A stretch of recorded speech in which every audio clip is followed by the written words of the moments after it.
the hardest things we face in life, especially when we don't know what's next. Maybe you're praying for a job, a relationship, a healing, or just clarity. Today I want to speak to you about the waiting season, about trusting God when nothing seems to be happening, when God seems the most quiet, the most silent, and you're just losing hope because you're waiting days, weeks, months. The pain of waiting is hard. Let's be real, it's tough. It's frustrating when you see others moving forward and you still feel like you're stuck in the same place. A while ago, I was job hunting. I prayed, applied, interviewed, and waited. Weeks turned into months. Rejections came, or worse, silence. I started asking God, did you forget me? I started to question His plan and His purpose for me. But here's what I've learned. God's silence is not His absence. Psalm chapter 27 verse 14 says, "Wait for the Lord, be strong, take heart and wait for the Lord." In the Bible, we see waiting all the time. Abraham waited 25 years for his promised son. Joseph waited 13 years between the pit and the palace. David waited to become king after being anointed. Job waited around a year and a half for his restoration after God allowed him to lose everything. But God doesn't waste the waiting. It's where He grows our character. He deepens our trust and teaches us inner peace and patience. They who wait on the Lord will renew their strength.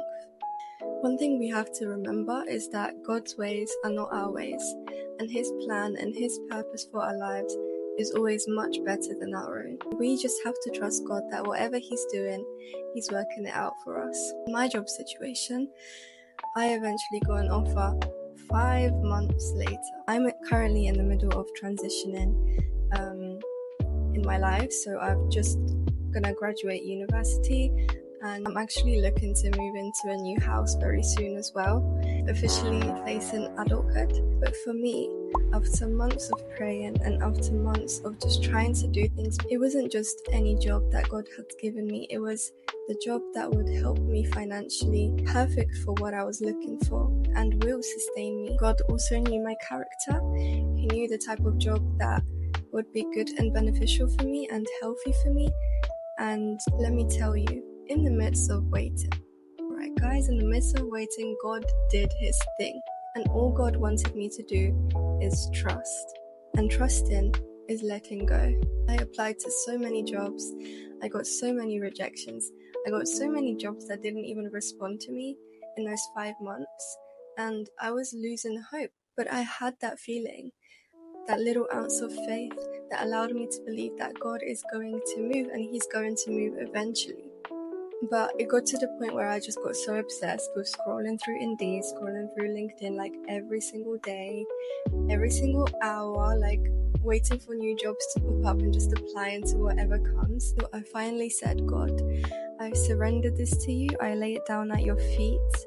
I give it to you because I just can't do this anymore, Lord. I can't rely on my own strength, Lord. I need your strength. I need your will to be done in my life. And He just did that. He did it. He did it, guys. And He always turns up in His own time. Sometimes God just wants to remind us who's really in control here.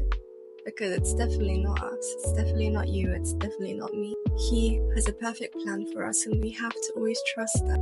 So now, since we're on the topic of trust, I just want to talk about a little bit about trusting in the unknown. The hardest part of the waiting season is exactly that. You don't know how or when God is going to move in your life. Here's the truth.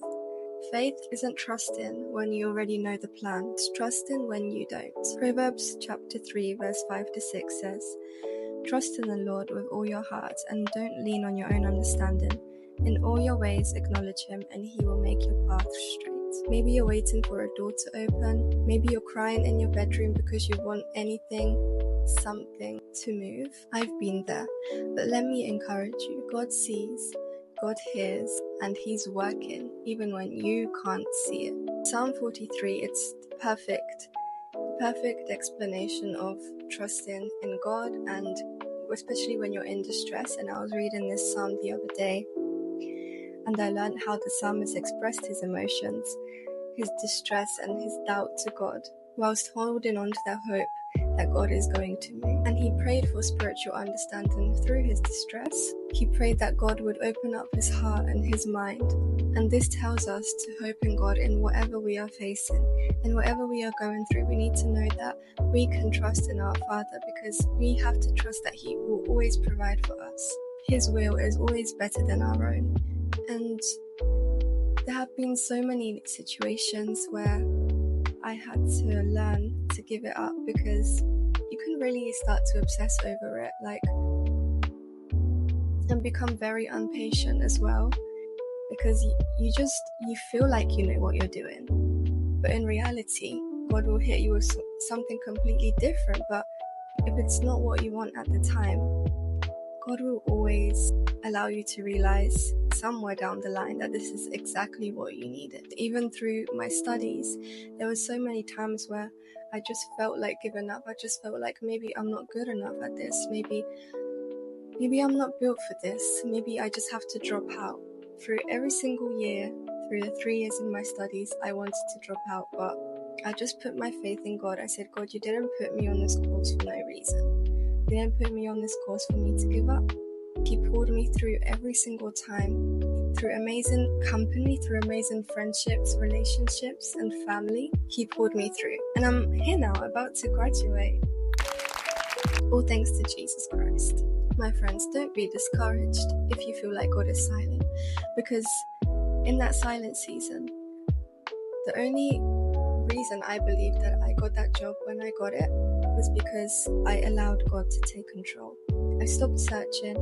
I stopped thinking about it. I said, God, if I want to surrender this to you, I have to surrender it properly. I'm not going to overthink anymore. I'm not going to scroll through Indeed. I'm not going to think. I'm just going to give it to you and leave it alone and trust in you, God.